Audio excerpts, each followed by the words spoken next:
Estamos en Avenida Independencia 2171. Te esperamos. Pescadito, cocina de mar a las brasas, vieiras gratinadas, ostras recanati, chupín, paella, cazuela, gran variedad de pescados a la parrilla, en pleno puerto, Bermejo, esquina Gaboto. Pescadito, la mejor comida con la mejor...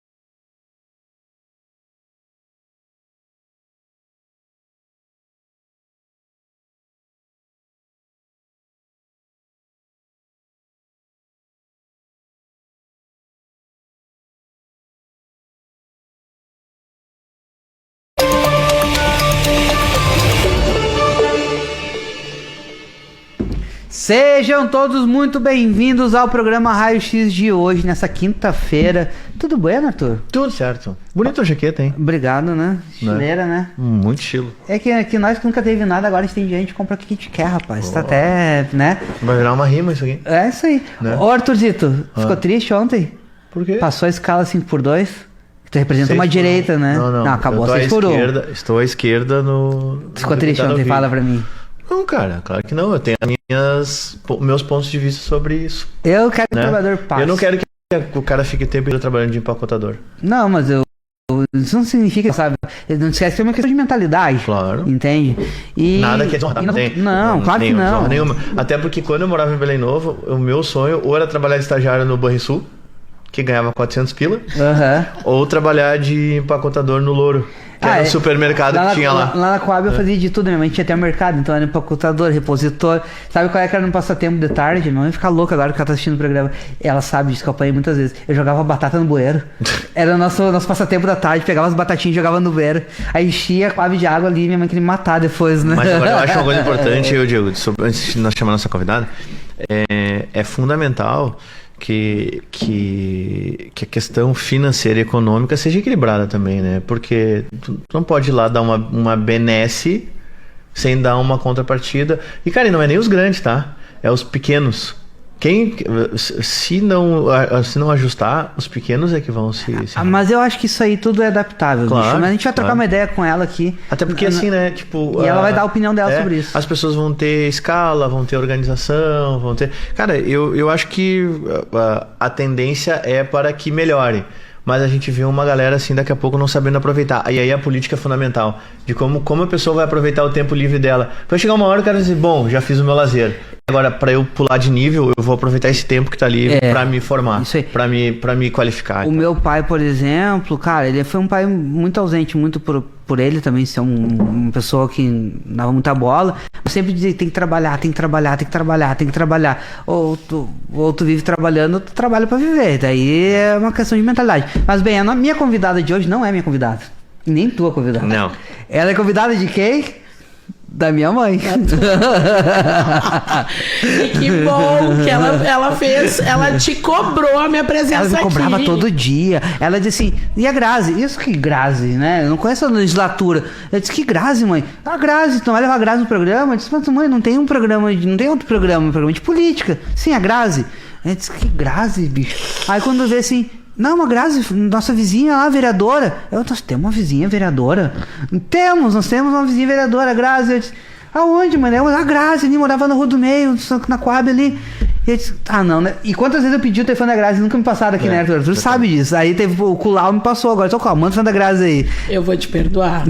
Mas eu quero agradecer já pelo convite feito pela tua mãe, né? Porque assim, eu achei que eu não ia ser convidada para participar desse programa não, hein? Mas dizer assim, o quanto os laços dentro da nossa... nós somos católicas, eu e tua mãe, e a gente participa do movimento Cenáculo de Maria, né? Sim. Então, esse movimento para nós ele é muito forte. Eu tô nesse movimento há quase 17 anos. Ah, que tem uma roupa linda. Sim, que de vez em quando eu tô de Nossa Senhora Aparecida, né? E aí pra ajudar eu canto um pouco, encanto, né? Não canto. Dá show, cantora, dá show. Eu encanto, eu tento. Então é óbvio, né? A gente acaba, o pessoal da igreja acaba ficando envolvido, né? Com a espiritualidade, com tudo. Então agradecer esse convite, agradecer por estar aqui. Acho que é um momento bastante importante, né? Um dia feliz. É um dia muito feliz para a classe trabalhadora, onde nós tivemos aí a aprovação pelo fim da escala 6x1. Né? A gente sabe, eu que sou uma mulher preta da periferia, que venho da Coab Cavalhada, né? Um lugar que tu sabe muito bem, né, Diego? Com que a gente aprendeu e conviveu, a gente sabe muito bem o quanto pesa para cada um de nós o que aconteceu ontem aqui no Brasil e o quanto isso vai refletir, né? Principalmente para nós mulheres, que somos aí uma grande parte da maioria que está em serviços de cuidado, né? Em serviços mais subalternos, e isso principalmente sobrecai sobre as mulheres negras, né? Ô Grazi, eu queria te fazer uma pergunta, mas é de coabeiro para coabeiro. Tá? É de coabeiro para coabeiro. E quando a gente fala isso, a gente sabe o que a gente tá falando. Perfeito. Né? Tu lembra da Clarilda, que foi candidata a vereador? Lembra de vários vereadores que passavam por dentro da Coab? Sim. Nós éramos quase 15 mil lá dentro. Quase 15 mil. É isso, elege o vereador. A Coab votou em ti, Grazi? Então, de coabeira para coabeira, eu tive bastante votos ali na região. E eu tive bastante votos, inclusive fazendo esse retorno, né? Voltando para lá e dizendo, inclusive, para os moradores, né, que a gente precisa cada vez mais eleger pessoas que saem dos espaços que nós vivemos, que nos criamos, para que quando chegue no parlamento... Ah, tá assistindo, ó. Olha lá, que linda. Quando chegue no parlamento, manda um beijo. Vamos mandar um beijo. Dona Marlene. Dona Marlene. Valeu, vamos lá. Pode mandar pergunta aí, Dona Marlene. Ah, tem o QR Code pra mandar pergunta. Daqui a pouco vai vir bate em mim aqui. Isso aí. Mas não tem como tu não voltar pro teu lugar de onde tu saiu, de onde tu veio. E eu acho que isso pra mim e pra comunidade é importante, né? Hoje estar eleita, ser vereadora da cidade, e eu tenho muita... Tanto é que no meu perfil, um dos itens é dar coabre pro parlamento. Porque é isso, as pessoas entendem que é possível, né? Total. É possível. E acho que é isso. Agora, ocupar esse espaço, também poder ter a oportunidade de mudar aquele lugar, de ajudar a transformar aquele espaço, né? Que pra mim tá, assim, assustador. A gente sabe muito bem a realidade da Coab Cavalhada. E cada vez mais, os anos passam, a gente sabe o quanto tem sido difícil. Tem sido muito difícil. Mas agora eu estou ocupando um espaço que é possível ajudar a transformar. Tu sabe por que eu te pergunto isso, Grazi? Porque eu participei de várias eleições lá dentro. E as pessoas só olhavam pra gente em época eleitoral. Entende? Só olhavam pra gente em época eleitoral, viam os políticos não voltam mais.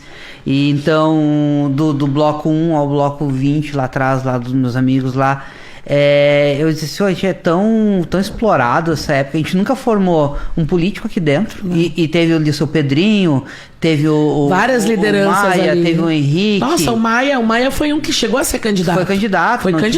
Né? Foi candidato. Na penúltima, né? Teve o Maia. E quando a gente fala, a gente tá falando uma coisa tão íntima que eu quero que as comunidades que estão vendo esse programa se identifiquem com o que a gente tá falando. Sim. Entende? Eu tô muito orgulhoso de te ter aqui no meu programa. E eu te peço desculpas por não ter te notado antes. Mas saiba que tem uma pessoa lá que te notou e disse, cara, ela é tua, tu tem que levar essa pessoa. Entende? Então, assim, ó, é importante uma pessoa que nem tu representar uma comunidade. E pra mim é muito importante isso. Entende? E tu trazes uma coisa que pra mim é bastante importante, né? Os políticos precisam saber muito bem disso. A política, ela se faz todos os dias, ela não é de 4 em 4 anos, né? Não é. Então, assim, a comunidade nos vê, a comunidade da Coab me vê lá, cotidianamente.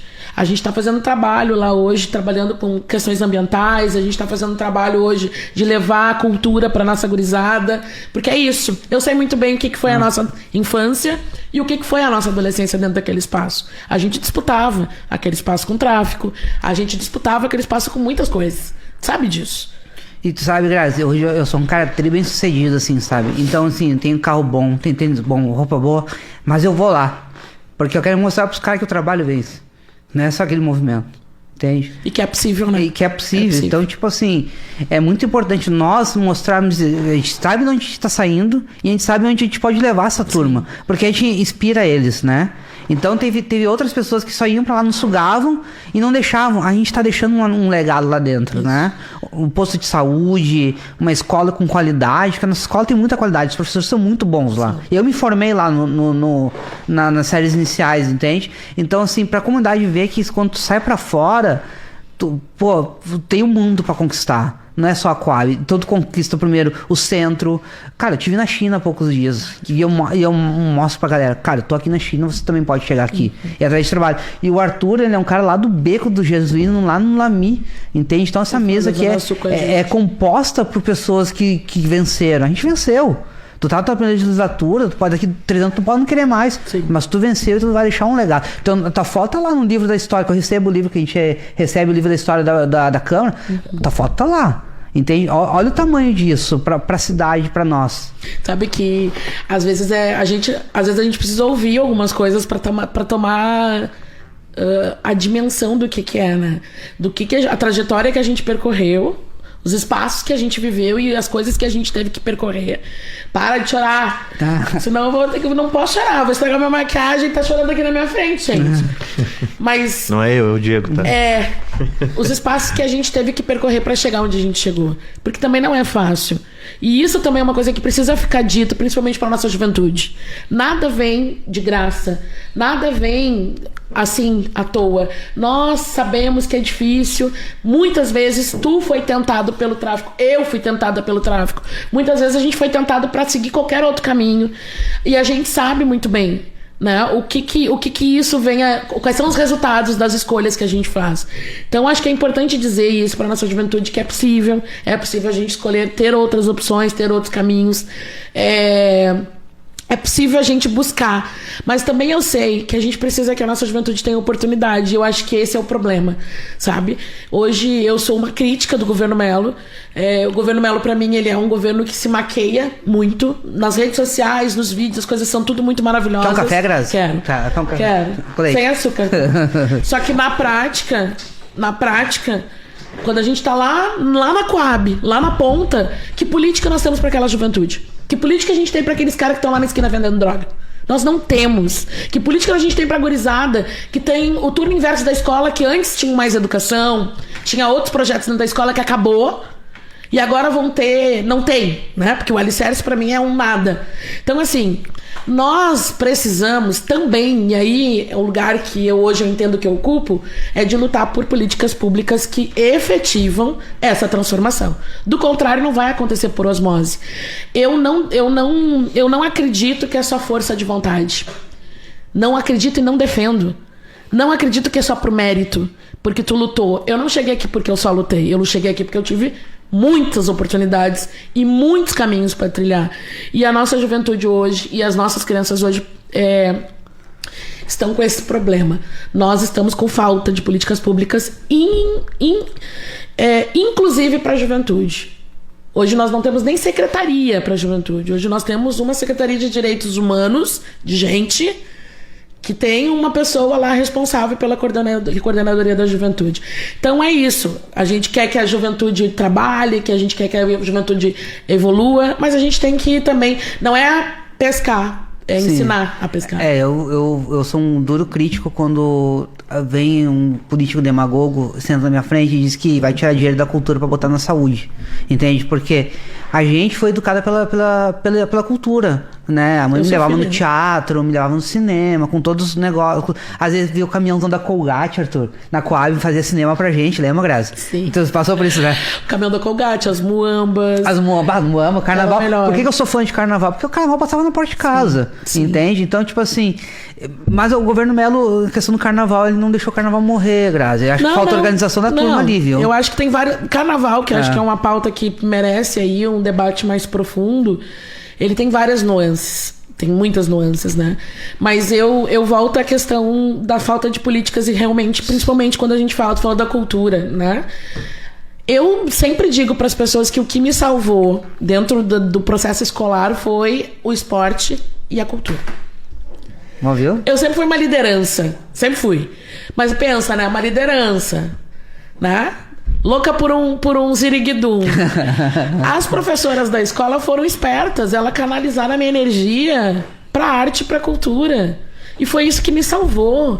Hoje eu não tenho papas na língua em afirmar que se não fosse a cultura e o esporte, com certeza eu não seria só hoje... calma. Aqui, agora entrega pra ela. Não entra na frente da câmera. Isso, Obrigada. viu só? Eu não seria... Não, tá Trocou. bom. Trocou? Trocou. Então tá em casa. Tá. Se não, tu toma sem açúcar? Tomo. Então tá bom. Mas enfim, eu acho que quando a gente fala da cultura e a gente fala do esporte, eu sempre digo que os governos hoje são burros nesse sentido, né? Que ao tu tirar recursos da cultura e do esporte, tu tá dizendo que tu quer essa pessoa lá adiante, dependendo da saúde. Lá adiante, dependendo de atendimentos como saúde mental, como saúde no corpo. Porque se tu não educa a tua população para cuidar do corpo, para amar a prática de esportes, para gostar da cultura, que para mim é uma válvula de escape, para te ajudar a tocar a tua vida, a te preencher com alegria, tu sorri. Cara, tu sorri. Hoje eu olho o parlamento, por exemplo, eu acho que o parlamento, além de ser duro, tu vê só as pessoas batendo pau e pau e pau. Então, assim, a cultura e o esporte são elementos essenciais que andam junto com a educação para uma sociedade melhor. Vereadores federais, né, Arthur? Descobrimos essa frase ontem. Vai lá, Arthur. O Márcio Bizeli veio e falou exatamente isso. Sabe uma coisa, Falar Grazi? no microfone alto. Uma coisa que tu falou, eu tava pensando, aos 25 anos eu fui secretário de juventude no governo Fortunati. E eu acredito... PDT. E eu acredito... e eu vou te dizer uma coisa. Governo e feijão não funcionam sem pressão.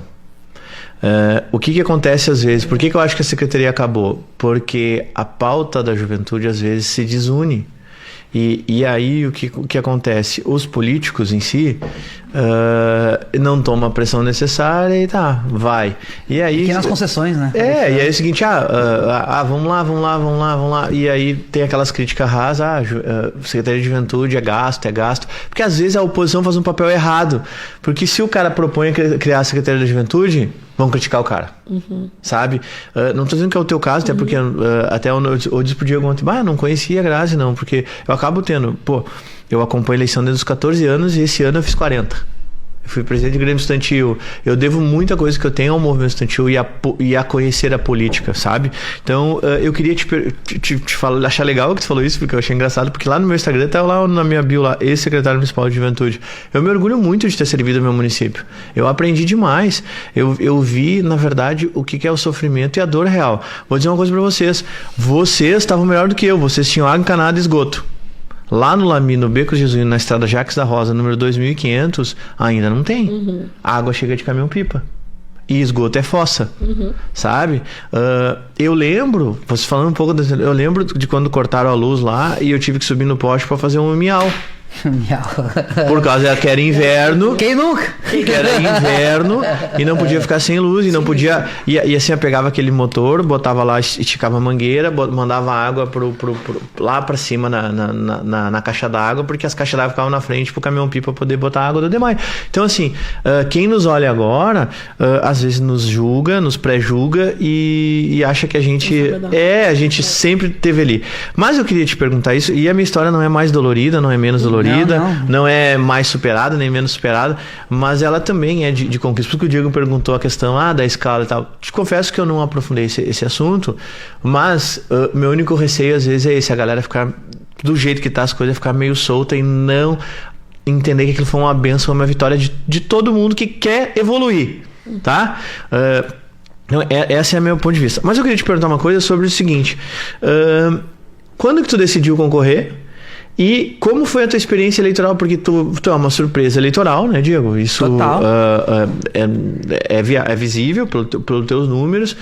E tipo assim, e se tu esperava? Tipo assim, as pessoas dizem, não, eu esperava me eleger. Eu acho legal quando um cara diz assim, eu não quero dizer que tu responda isso, mas diz o seguinte, não, pra mim foi uma surpresa. A gente estava organizado, teria chance, mas essa votação. Como é que foi o impacto da urna pra ti no dia da eleição? Você lembra? 2 anos já de mandato, né? Sim, 2 anos.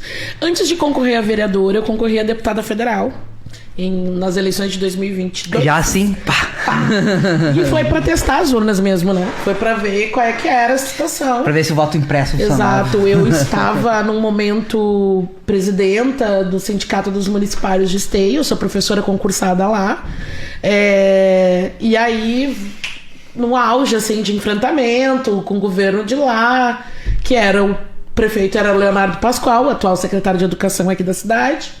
E ele pensa assim, já enfrentei essa louca uma vez. E a gente já se enfrentou, e muitas. Foram quase 6 anos de enfrentamento. Fiquei 6 anos à frente do sindicato. E eu tinha, assim, uma grande popularidade de trabalho dentro da comunidade.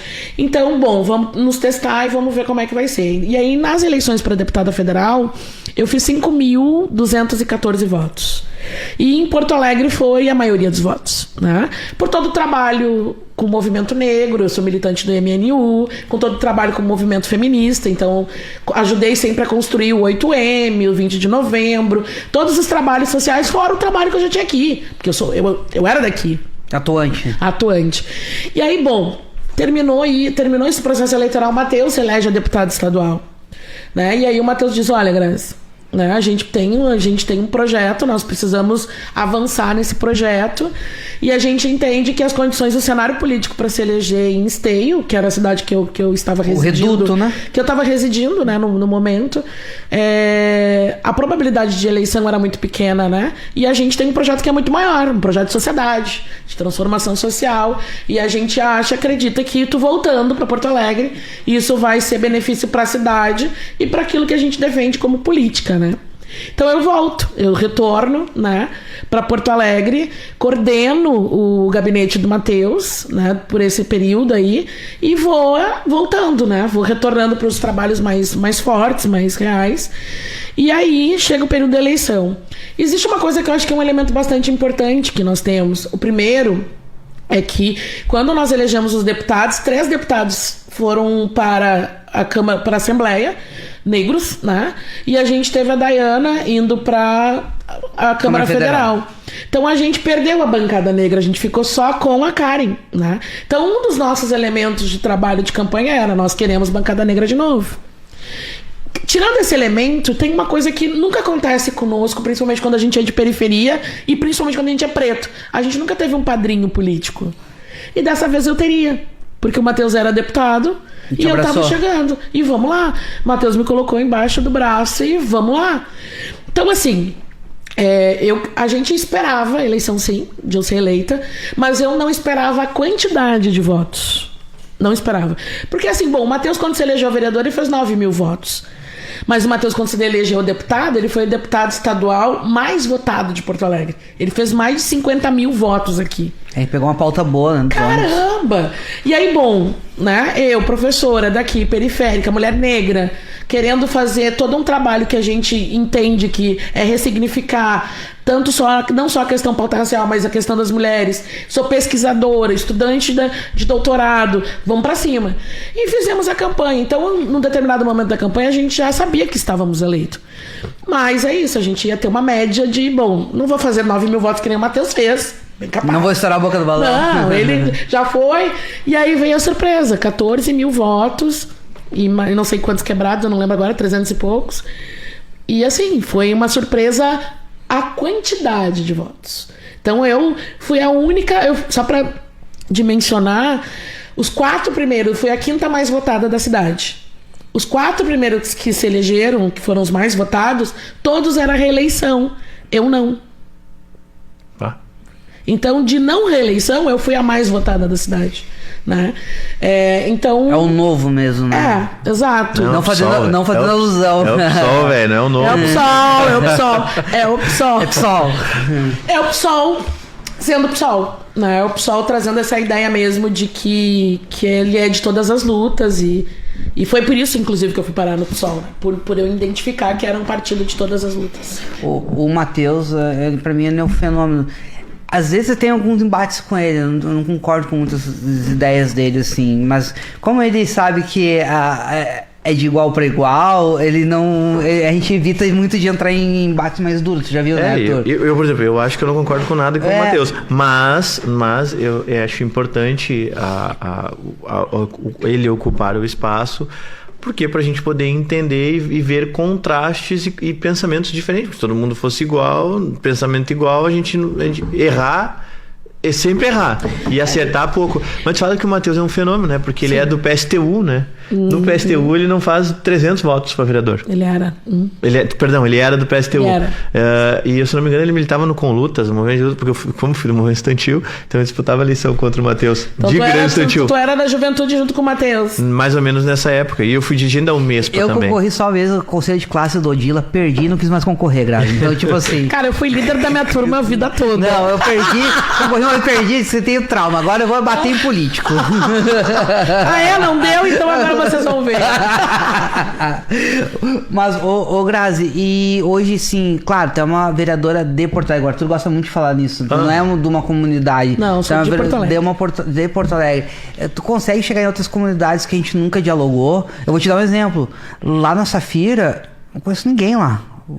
Devo conhecer, mas lá na São Borja são comunidades esquecidas, sabe? Branca, esses dias eu entrei lá e eu me assustei, entendeu? Gente, tem um elemento que eu acho que é bastante importante, que somos vereadores de Porto Alegre, mas é difícil o vereador conseguir atingir todos os territórios, é muito difícil, principalmente aquele vereador que entende que precisa fazer um trabalho conciso e sério, porque aquele vereador que chega na tua porta e aí, aquela realidade que a gente começou o programa hoje, né? Não adianta o político vir em 4 anos e depois nunca mais voltar. Então, existe muito isso. Eu sou uma vereadora que me localiza em alguns territórios, não consigo chegar em todos os territórios, porque humanamente é impossível. São 97 bairros, né? Esses 97 bairros, a gente consegue atender as demandas que chegam, e isso é uma coisa que é um elemento que é bastante importante, porque tu, como vereadora, tu não deixa de fazer e atender, né? Tu não tem como tu deixar de atender, tu tem que atender, e que bom que as pessoas nos procuram, porque reconhecem no nosso trabalho e por isso que nos procuram, mas não há a possibilidade humana de tu ter um trabalho mais conciso, fixo dentro da comunidade, sendo 97 bairros. Então, sim, eu me localizo em alguns territórios, né? E estou fazendo trabalhos em alguns territórios, mas a gente, de alguma forma ou de outra, consegue entender na sua plenitude as necessidades dos demais bairros. Principalmente quando a gente está na disputa dentro do plenário. Né? E aí vem a concepção, né? E eu acho que a política ela é feita pela forma como a gente entende o território, como a gente entende os bairros, quando a gente vê as vilas, quando a gente vê as periferias, né? Então, quando a gente está na verância, existe essa consciência de que tu é da cidade, mas a gente também precisa ter os limites. Não, é que nem o tema, eu não posso tratar de tudo, né? Hoje eu tenho 5 temas que eu trato com mais prioridade. Eu não tenho como tratar de tudo, mas é óbvio que quando cai uma pauta de saúde, por exemplo, que não é a minha prioridade, eu vou resolver. Sim. Entendeu? Mas humanamente, eu não tenho como tratar de tudo. Tu sabe, Grazi, que eu vou te contar um fato que aconteceu comigo aqui. A gente que veio de comunidade, a gente não tem problema de entrar em nenhuma comunidade. A não ser a gente com a Monte Cristo ali, que às vezes dá uns probleminha, né? Mas a gente entra igual. A gente entra igual. É ali atrás, né? É, em cima. Até porque, vamos combinar, nós da Coab temos portas abertas na Monte Cristo, porque o posto de saúde até era pouco nossa tempo casa, era ali. né? Era ali o de Ipanema, né? Eram os únicos que a gente podia usar. E aí, o que aconteceu, Grazi? Quando deu o dia que não rompeu, ele extravasou, nenhum repórter queria entrar lá. E eu achava que eu era pobre, Grazi. Mas ali eu vi miséria. Ali naquela região da Vila Dique, eu vi miséria, tu entende? Ali eu vi que a minha situação... É sempre um negócio, sempre tem alguém pior na tua situação. A vida é Meu irmão, vida é uma escadaria, tu tá no meio, tem um em cima e um embaixo. E aí o que aconteceu? A Guarda Municipal veio comigo. Por quê? Nenhum repórter queria ir. Eu não tenho problema de entrar em vila, não tem problema. E eu fui. E eu fui. Quando eu entrei lá, e eu fui o primeiro a fazer o vídeo, disse, ó, O Dick rompeu. Ele não extravasou? Óbvio que não. Entende? Tá aqui o Dick. E aí eu saí com a guarda municipal também me escoltando. Mas eu disse, não precisa de guarda pra me escoltar. Não, mas sabe como é que é, né, Diego? Não, eu sei como é que é, mas não preciso de guarda pra me escoltar. E quando eu olhei aquilo, e pra te ver que são lugares que tão inacessíveis, como o Arthur falou agora, na região dele não tem nem esgoto ainda, né? Na nossa região lá tem, sabe? Como que faz esse balanço? Vão parcerizar o DEMAI. Vai chegar nessa ponta? Como é que tu tá vendo isso? Então, Antes de tu responder isso, eu fiz uma pesquisa no chat GPT bem rapidinho. O custo médio do aluno na rede estadual no Rio Grande do Sul é entre R$800 e R$1.500 para manter um aluno dentro da sala de aula. É nada. É ridículo. Mas o valor de um preso no sistema prisional é R$2.300. Exato. A diferença parece pouca, mas ela é significativa. Não, ela é absurda. Não poderia um preso custar mais do que um aluno. É absurdo. Ou um aluno, na realidade, não seria nesse custo, que isso é investimento, né? Eu vou responder os dois, Isso né? aí. Eu vou começar pelo fim aqui, porque aí já tá... Mas eu volto aqui no DIC. Claro. E no DEMAI, né? Que o Diego falou. Não, de todas as questões eu não posso só esquecer o que eu ia falar. Nós vivemos hoje num estado que nos últimos anos o governador fechou escolas e abriu presídios. É só pesquisar. Quantos presídios foram inaugurados nos últimos 8 anos no estado do Rio Grande do Sul e quantas escolas foram inauguradas? Acho uns 4. Nenhuma né? escola foi inaugurada. Escolas foram fechadas, municipalizadas, entregues para os municípios. Estão quebradas. Por quê? Porque não há investimento na educação. E aí isso tem muita relação com o que eu falei do que cada um interpreta quanto à política. A política ela está baseada na forma como a gente vê o mundo. Eu enxergo o mundo em que investir em educação não é gasto. É investimento. Investir, né? É investir. Mas a gente vive numa sociedade hoje que os governos dizem que é gasto, botar dinheiro na educação, e em contrapartida estão inaugurando presídios. Essa é a nossa realidade hoje no estado. Então, olha, veja bem, é o dobro, é quase o triplo, dependendo da situação, do custo aluno para um presidiário. Então, a gente precisa mensurar e entender qual é a lógica disso, né? Qual é a lógica? Então, é isso que eu falei lá no início também. Quando nós falamos e entendemos quais são as prioridades dos governos que hoje estão, o reflexo disso está nos resultados disso. Está nos resultados do quê? Mais pessoas presas. Quando a gente acredita que investir num presídio é mais valoroso do que investir na educação, não vai ter resultado positivo. Tu não vai ter resultado positivo se tu não investe, se tu não aposta, né? Eu quero depois falar sobre o tema do feminicídio aqui, que acordamos hoje mais um em Bagé. com uma menina de 19 anos, mais uma vítima em Bagé. Então, assim, é isso. Nós estamos enfrentando uma forma de pensar do governo que é sim Estado mínimo. E eu não vou compactuar, e essa é um entendimento muito real de quem usa a política pública, quem usou a vida inteira. Porque hoje, quando eu vejo políticos defendendo o Estado mínimo, no mínimo nunca tiveram que frequentar um posto de saúde, acordar às 6 horas da manhã para ficar na fila. No mínimo não tiveram que ir para uma escola pública. 6 não é? 4h30? Oh, eu tô sendo gentil. Eu já dormi em fila de INSS. Eu dormi de um dia pro outro pra consulta. É. E não era pra fila de show, né? Não, eu tô sendo aqui eu tô sendo gentil. A população brasileira hoje precisa, para acessar os serviços públicos, madrugar, implorar, insistir para ter vaga na escola, para ter um médico no posto, para ter um atendimento mínimo de políticas públicas. Só que quem sabe disso é o povo que tá lá na ponta. Agora, quem é que defende o Estado mínimo? Olha o perfil de quem realmente... Olha o perfil dessas pessoas. Pessoas que provavelmente nem escola pública frequentaram. Então, assim, é muito doloroso. Esse, Marcelo. É muito doloroso eu ver, ouvir e testemunhar as atitudes de determinados políticos que dizem que quanto menos Estado, melhor. Cara, e aí entrega pra quem? Pra iniciativa privada. Aí vamos lá. Iniciativa privada, beleza. Até acho que alguns serviços precisam ser realocados, repensados, recalculados. Mas quem é que ganha com a iniciativa privada? Quem é que até hoje, tem ganhado com a iniciativa privada? Se eu for hoje perguntar como professora, vou falar da minha realidade como professora dentro da escola, que agora estamos nos debates das PPPs, né? O Melo quer colocar segurança, servente, merendeira, a tia da limpeza e as obras, as reformas da escola para empresas terceirizadas, tá? Dentro da escola. Num lugar que é, primeiro, tu coloca o teu filho lá, na lógica tu parte do princípio que tu confia nas pessoas que estão trabalhando lá, são pessoas que deveriam ser fixas, porque eu, como professora, posso te dizer, não vai dar certo ter pessoas entrando e saindo todos os dias dentro da escola sem saber quem é. Sim. Mas sabe, Grazi, desculpa... Tô trazendo um exemplo. Claro, né? a gente tem que entrar nessa pauta do Demai, o Diego fica brabinho, depois fica me xingando. Tem que responder. Ele fica me xingando, depois, tu já atravessou. Não deixa eu falar. Tu mora em qual hoje, né? Não, cada programa eu moro num bairro. Passou a vida toda sem água, agora...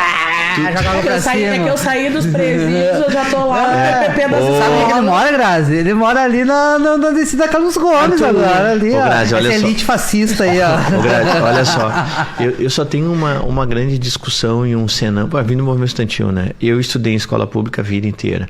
Eu fui treinado para apertar parafuso na escola pública. Só que eu pensei diferente, né? Mas nenhum colega meu foi dizer, tu tem que estudar apenas na URGS. Eu não vi um professor falando isso. E eu vou dizer assim, ó, e daqui a pouco a culpa não é dele, porque ele também não... É a questão da mentalidade. Mas infelizmente, Grazi, hoje a escola pública perdeu. E aí é culpa de todo mundo, não é de um governo. Porque não é um cara. Por que perdeu? Porque é o seguinte, se tu pegar um pai e uma mãe, é o seguinte, tu quer ir pra escola pública ou tu quer estudar no Farroupilha? O Estado vai pagar. Vai pagar a escola, aquela escola.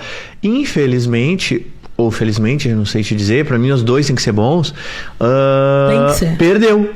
O público perdeu. O pai e a mãe vão querer ir para o pai e a mãe vão querer que a filha. Por que o pai e a mãe vão querer ir para uma escola privada, por exemplo? Porque a pública perdeu. Mas por que ela perdeu? Por N problemas. Que não é agora. Não é esse governo, né? A gente tá falando de coisa de 20 anos. Sim, mas a gente tá falando de uma educação que é precarizada há muitos anos. Isso, não é. Pensa, vamos começar pelo salário dos professores. Eu me lembro, criança, que assim, conhecer uma professora, saber que a mãe de um coleguinha meu era professora. Nossa, família... Aí, mãe era a professora... O salário de um professor era 20 salários mínimos. E era autoridade, né? Cara, hoje o salário do professor é um salário mínimo e meio. Tu entende? Tô dando um exemplo. Claro. A forma como foi governado o nosso estado, o nosso país, a nossa cidade, ao longo dos anos, é nessa lógica. Mas concorda comigo que é culpa de todo mundo, né? Mas passa pelos governos de esquerda também. Eu acho que culpa de todo mundo. Eu acho que não tem como eximir isso. Sim. Mas eu penso que a precarização da educação, assim como outros serviços que nós vamos falar do DEMAI, né? Tem relação com a política. E eu volto a repetir, se não há investimento, não há sobrevivência. Como é que tu sobrevive no teu cotidiano, na tua vida? Se tu não trabalhar e não ganhar o teu salário, tu não tem como te manter. Exato. Só que acontece isso em todos os serviços públicos. Sim. Hoje não há investimento. Não há. A gente estava falando sobre a questão das... A gente estava falando sobre a questão da manutenção, né? De que tá tudo precarizado. Não sei. Bom, mas se na minha casa eu não faço manutenção em 2 anos, vai estar um horror. O governo não faz manutenção. A gente estava discutindo sobre Renascença, né? Que vai fazer 50 anos de história e nunca sofreu nunca teve uma obra de verdade, uma manutenção de verdade. E o Tesourinha tá meio estranho, Não, né? nunca teve. E aí o que aconteceu agora? Desabou o mundo. E a gente tava num debate que assim, cara, na minha casa, todo mundo sabe que nas suas casas precisam fazer manutenção. Sim. Só que o serviço público é a mesma coisa. Se tu uma obra errada ali, né? Não, e se tu não cuida, tu não mantém, tu não acompanha, tu não vai acontecer. E é o que está acontecendo hoje com vários serviços. E é o que aconteceu com o DEMAI. Para mim, esse debate do DEMAI, que para mim é terceirização, desculpa, não existe para mim outro nome hoje, é uma terceirização, porque daqui a um tempo nós já tivemos uma parte do DEMAI entregue para iniciativa privada. Cobranças, parte comercial. Já é da iniciativa privada. A parte dos serviços, né? Por que os serviços hoje a gente não consegue atingir e não chegar no objetivo que deveria chegar? Vai lá ver quantos, de fato, o DEMAI tem de servidores que deveriam ter. O quadro de servidores do DEMAI é uma vergonha. E quem fez isso? Quem é que não fez concurso? Quem é que não chamou novos trabalhadores? E outra, tu vai trabalhar Vamos nos pormenores. Olha o que é a complexidade de um trabalho, de um trabalhador que faz a mão de obra dentro de abre buraco, fecha buraco. Esses tempos eu fiquei 45 dias aguardando para fechar um buraco na comunidade que eu atuo. Porque uma terceirizada ela tinha que ir lá abrir para ver qual era o problema. Aí a outra terceirizada tinha que ir lá para consertar. Tinha que ver o problema. E a outra terceirizada tinha que ir lá fechar o buraco. Cara, não faz sentido. Esta é a realidade na comunidade, na periferia. São empresas que vão lá em nome do DEMAI, porque eu acho que isso é importante as pessoas saberem. O DEMAI está entregue às traças porque foi precarizado ao longo dos anos, e isso é responsabilidade dos políticos que estiveram. E vamos lá, não vai, porque o PT, parem com isso. Faz 20 anos que Porto Alegre está entregue para outros governos. Faz 20 anos que o PT não atua aqui. Então, assim, a gente precisa pensar na lógica em que esses governos hoje estão atuando. Os governos hoje estão atuando, sim, numa lógica de Estado mínimo. E quanto mais terceiriza, melhor. Eu me preocupo muito com a forma precarizada, inclusive, que esses trabalhadores são contratados. Então, todo mundo perde, né? Existe um ganho para os cofres públicos, mas a gente paga imposto para esse dinheiro ser investido, né? Agora, quem perde são muitas pessoas. É o trabalhador que é contratado para trabalhar nessas empresas, que acaba sendo contratado de forma precarizada, que eu não sou deputada federal, mas eu penso que logo uma das coisas que precisa ser legislado é a forma como as terceirizadas contratam esses trabalhadores. Hoje, em Porto Alegre, nós temos, vamos pegar um exemplo, a ABS, né, que atende as crianças de inclusão, são auxiliares de inclusão. O salário dessas pessoas é uma vergonha, para trabalhar 40 horas.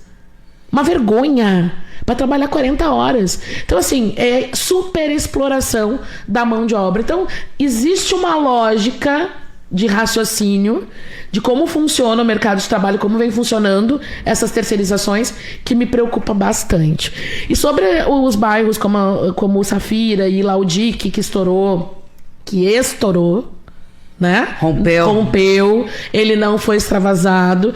Eu tenho uma amiga que morava na frente do DIC.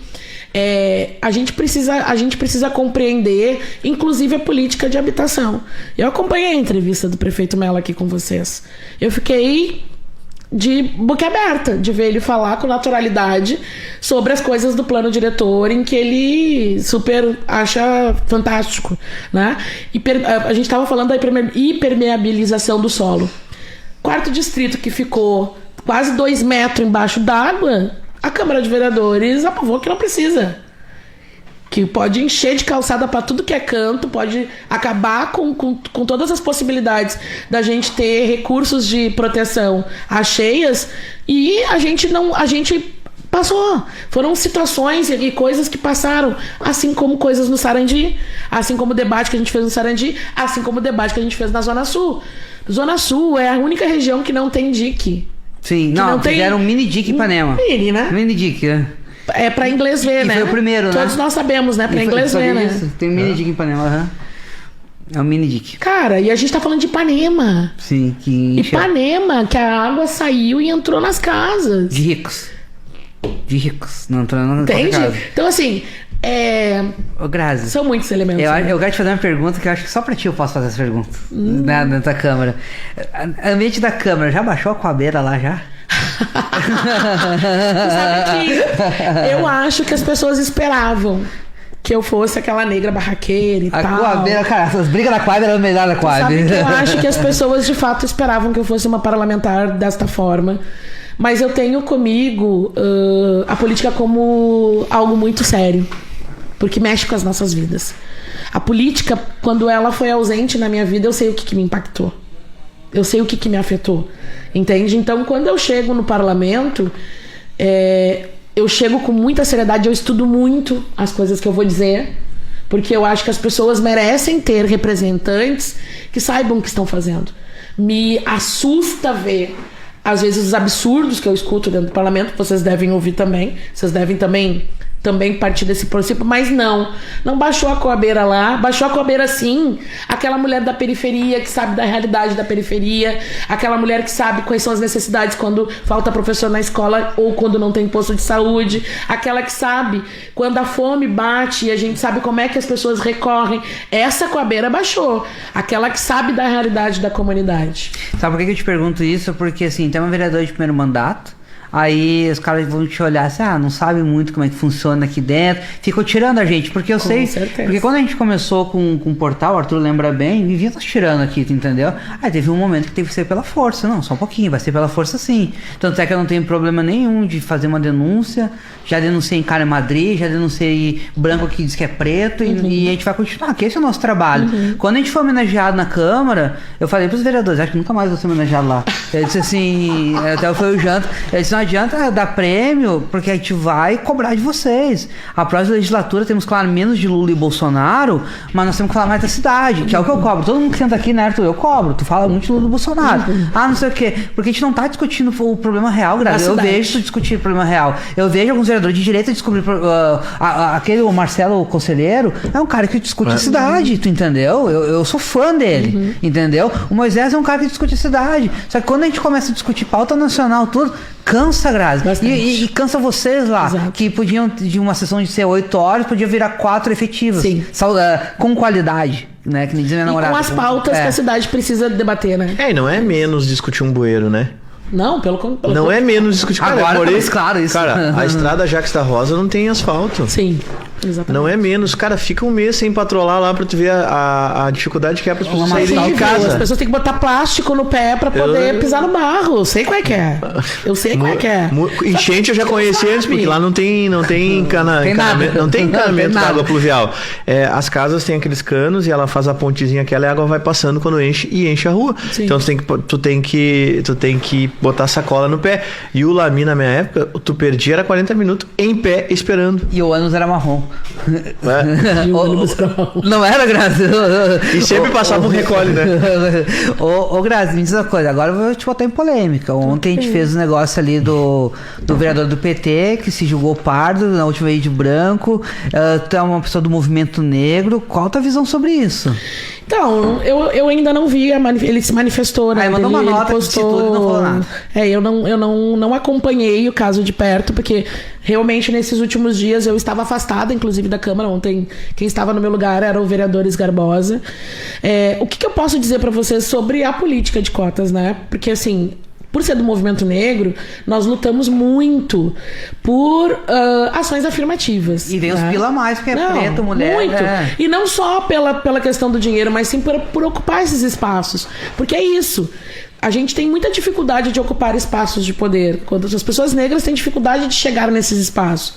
E quando a gente tem a oportunidade de chegar nesses espaços, nós queremos sim que sejam ocupados com pessoas e com qualidade. Então, por isso que a gente lutou muito para que isso acontecesse. E a política de cotas, ela é essencial para que a gente possa disputar, inclusive, essa narrativa de dizer, bom, eu sou uma mulher negra, sei muito bem da realidade das pessoas negras, sei muito bem a realidade das mulheres, né? E ocupar também ajuda a transformar, porque tu pode até te sensibilizar com a minha pauta. Tu pode até, eu entendo que as mulheres passam, legal, mas não é a mesma coisa quando nós estamos lá. Não é a mesma coisa, faz a diferença, né? Então, quando nós conseguimos atingir a política de cotas, isso foi em meados de 2008, 2012, quando se efetivou, a política, quando a gente passou a ter cotas na política, também foi nesse intuito, da gente poder cada vez mais estar em maiores números. Afinal, nós somos a maioria da população, somos 56% da população. Nós precisamos ter qualificação nas bancas de heteroidentificação. Isso sim. Porque assim, qualquer um pode se declarar. Mas vamos lá, Melo, na última eleição, se declarou como homem pardo. Mas ele é, né? Não, gente, vamos lá. Não, vamos lá. Quando a gente tá falando sobre a questão de cotas e a gente tá falando da questão racial... Vamos, produção.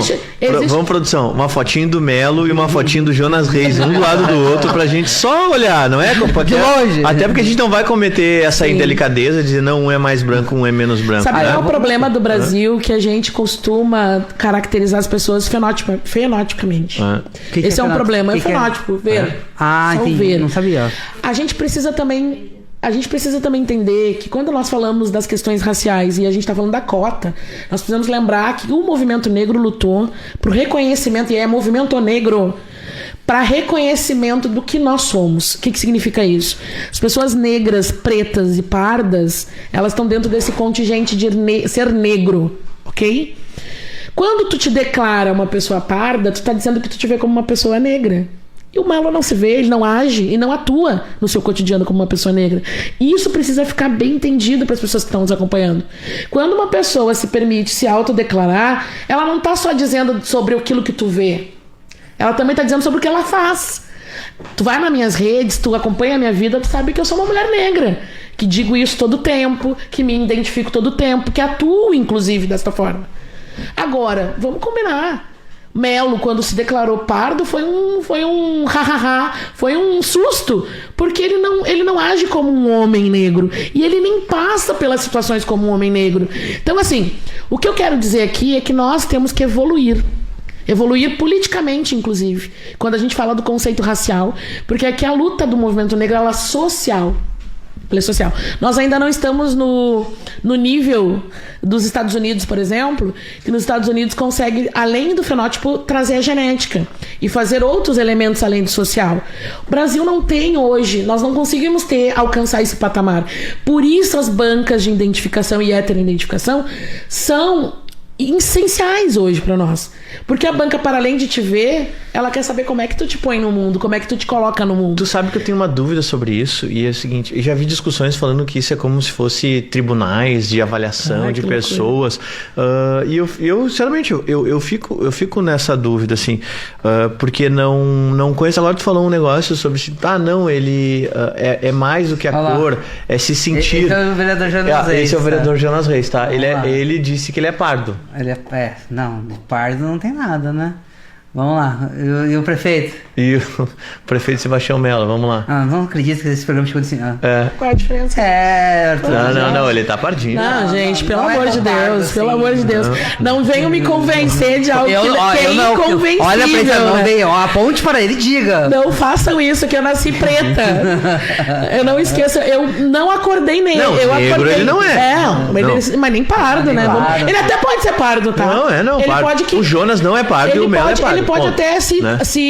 Eu não sei se o nome é esse. Com as crianças... nível desse programa, estou comparando o prefeito. Olha que bacana, mas olha que interessante. Com as crianças, lá na sala de aula, com as crianças, quando eu trabalho, a questão deles se identificarem, eu pergunto pra eles a cor da pele e faço eles perceberem que é difícil a gente dar cor, né? Porque normalmente a gente diz o branco e o preto, né?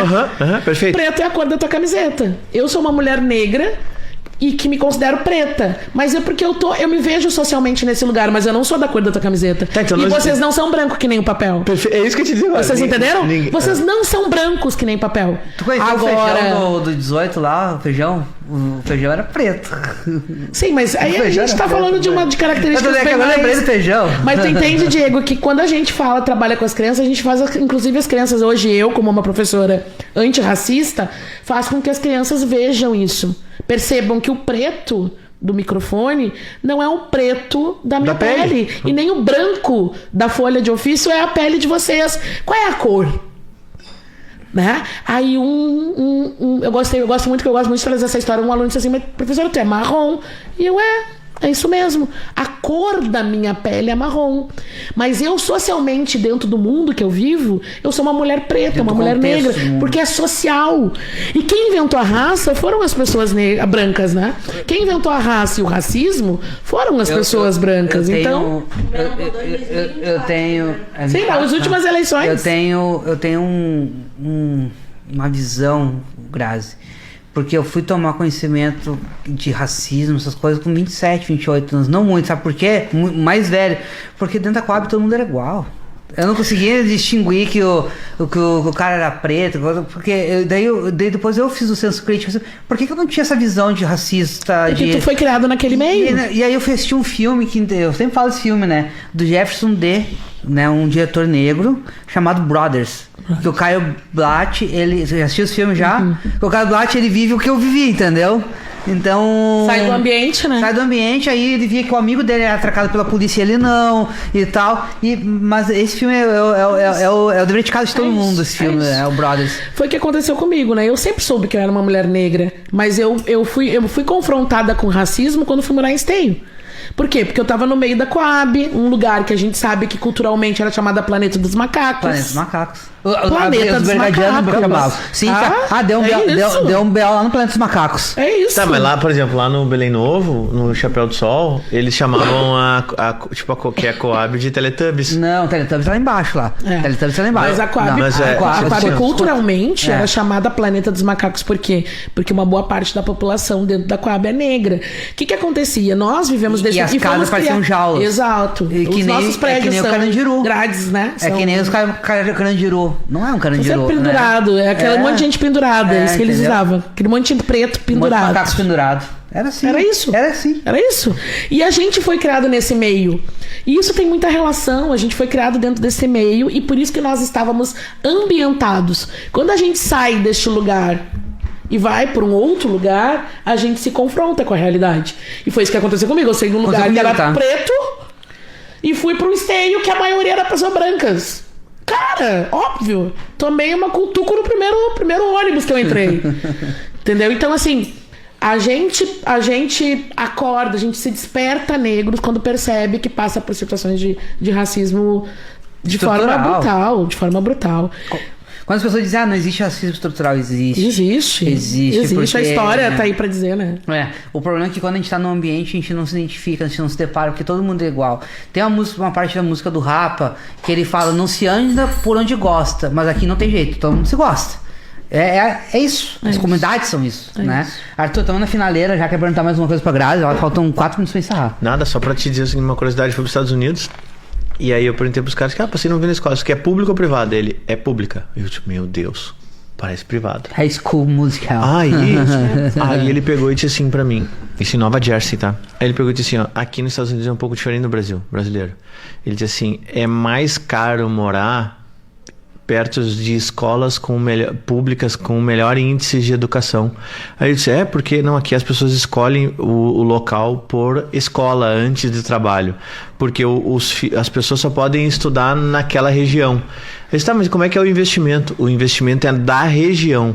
Então, quanto mais a comunidade batalhar para o imposto ser gerado naquela região, porque tem como saber quanto imposto se gasta, se gira na Coab, por exemplo, dá um exemplo da Coab, as verbas vão para aquelas escolas.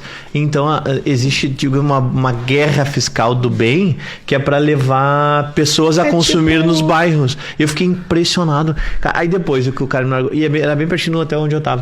E quando eu parei. Tipo o nosso AP. É tipo isso, mas com mais efetividade.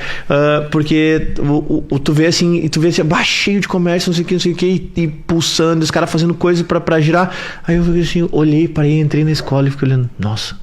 Isso aqui é uma escola pública. Aí a Caroline disse assim pra mim, pior, né? Então, assim, são ideias que tu tem que trazer coisas boas. Não dá pra ficar criticando, né? Então, são debates que eu acho importante ser feito. Tem que apontar e tem que dizer o que tá errado e tentar trazer soluções, né? Eu acho que é isso, né? Grazi, quero muito te agradecer a tua presença. Foi incrível. Foi um dos melhores programas que eu já fiz. Pode ter certeza disso. E eu não tive nada contra ti, eu não te conhecia mesmo. Tá tudo bem. Venho mais vezes. Eu quero que tu venha mais vezes aqui e a gente vai criar alguns debates já. A partir da semana que vem já temos o primeiro já, tá? Já tá fechado já. Boa. Vai ser o Pedri versus o Leonel Hadi. Pra te ter noção. O Hadi não corre de nenhum. Nenhum. Então, assim, Grazi, quero te agradecer. Deixa tuas redes sociais aí. Quiser te assistir de novo, que horas é hoje? 00:45. Isso aí. 00:45. Opa, que maravilha. Pessoal, me acompanhem nas redes sociais, principalmente no Instagram, @agrazioliveira_. Acompanhe nosso trabalho, a gente tá na luta aí, principalmente no combate ao feminicídio, que eu disse que eu queria ter falado sobre isso hoje no programa. Mas aí nós estamos na luta, não só principalmente pela vida das mulheres, mas pela vida das mulheres. Porque não tá dando. Nós estamos morrendo a reveria e não dá. A gente não tá sendo mais digerido. Gostou do programa? Quero agradecer bastante. Eu gostei do bate-papo. Eu tava mais preocupada, assim, meu Deus, eles vão ser mais polêmicos. Pegaram um pouco pesado ali no final, mas tá tudo certo. Agradecer pela confiança, Arthur e Diego, pelo convite da tua mãe. E na próxima eu espero ter o convite de vocês, viu? Não, agora no próximo é nosso agora. Mãe, tá cumprido aí, a Grazi veio, tá bom? Arthurzito. Amanhã, sexta-feira, da deputada Laura Cito. Laura Cito, né? Semana que vem já estamos fechando a agenda já do estúdio novo. Que Já. vai, debate. O cara... As cadeiras tão frouxas no estúdio, tá? Porque é o debate com o rádio, né? O rádio sabe bater sem bater. Ele bate os cotovelos, assim. Já vi. Ele tomou uma mordida o Janta levou uma mordida e ele tentou apartar com os caras com o Janta. Aquele dia foi polêmico. Valeu, gente. Até amanhã. Tchau.